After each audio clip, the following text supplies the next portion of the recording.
So in this video, we're going to go over the tactical knowledge on how to set up your Facebook campaign. We're not going to go over the buttons to click. I'm going to link a couple YouTube tutorials. There's a million of those on YouTube already. So we're going to go actually over how to think, how to structure all your strategy to get profitable. So quickly, let's go over what I mentioned in the last video, which is that Facebook is going to analyze your ad content. So let's say you mention entrepreneurs a million times in your ad, Facebook is going to deduce that you want to target entrepreneurs, right?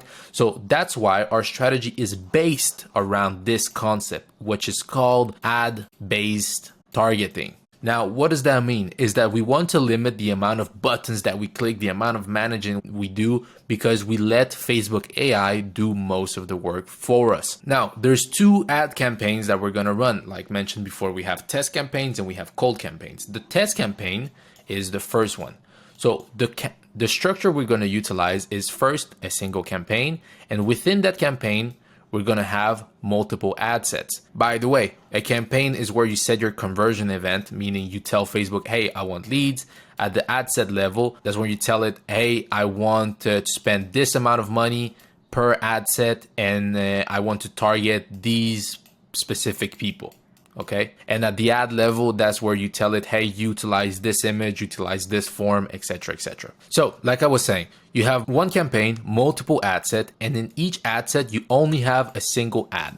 So let's say you decide to have 3 ad sets, you spend $10 per ad set, that means $30 a day. The reason we do that is because that allows us to have higher levels of control over where we spend our money. Because the alternative would be to have, let's say, one campaign, one ad set, and multiple ads within that ad set. The Facebook algorithm could decide, hey, I'm going to spend $25 on this ad, $4 on the other one, and a single dollar on the other one, which would give us, sure, the best performing ad, but what we want is actually the data on why that's the best performing ad, so that way we can ensure that we can replicate those results over and over again. Because if you only get lucky once, then the chances of you getting lucky twice are extremely low. Okay, so now that, let's say, we have our 3 ad sets and one of them in particular is a winner. Okay, what we do is that we duplicate that campaign and we turn it into cold. When we duplicate that campaign, we delete the 2 other ad sets and simply change the amount of money that we want to spend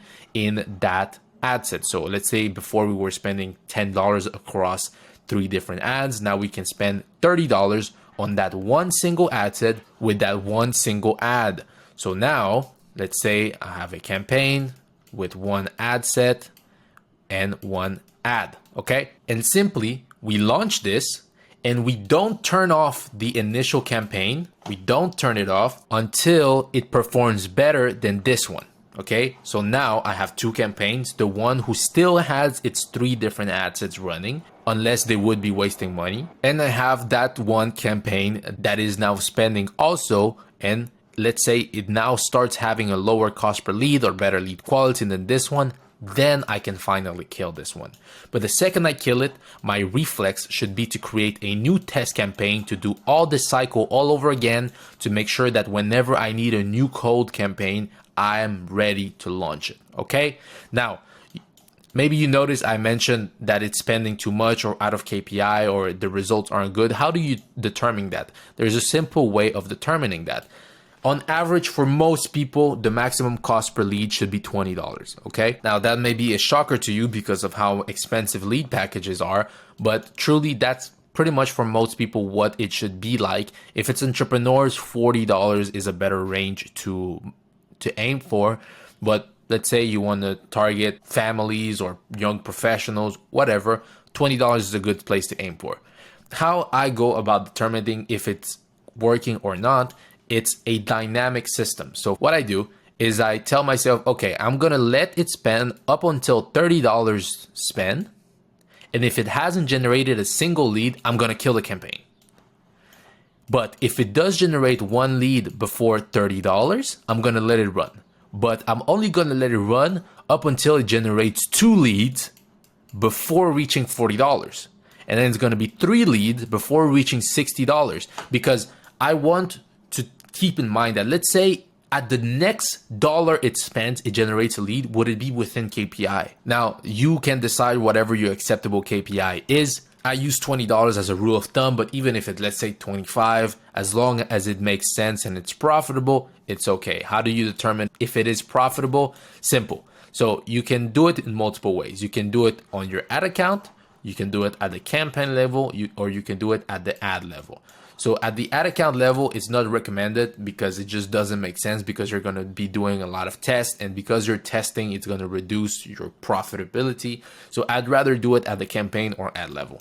So at the campaign level, simply what you do is you take the total revenue from the campaign and you divide it by the total amount spent, and that's it. That's how you determine whether it is profitable or not. What you can also do is look at it at the ad level. So what you can do is, let's say, spend $5,000 in the campaign, $1,000 on the ad, and that single ad is profitable. So the reason why you want to measure the ad level too is because potentially you should just duplicate that ad into a new campaign and only keep that ad because it is profitable, instead of having the whole campaign with multiple ads be run. All right. So this is the marketing process or marketing mindset that is going to get you profitable as fast as possible, with the shortest learning curve as possible, and with the lowest amount of management as possible.